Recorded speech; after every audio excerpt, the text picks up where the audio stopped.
There's a 1974 FE390.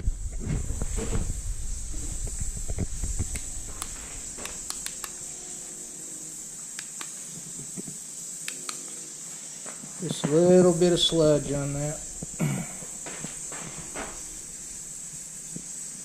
Pretty nasty looking, but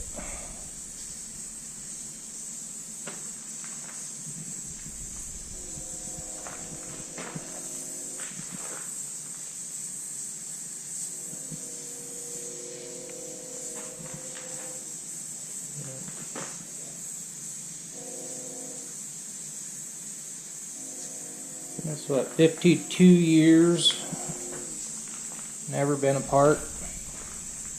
Supposed to have shows like 78,000. Don't know if it's 178 or 78, but just kind of showing you.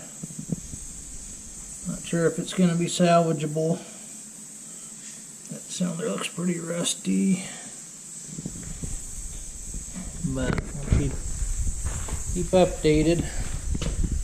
That's the pan. Pretty nasty. There's the cylinders. Pretty well stuffed, but gonna work on it.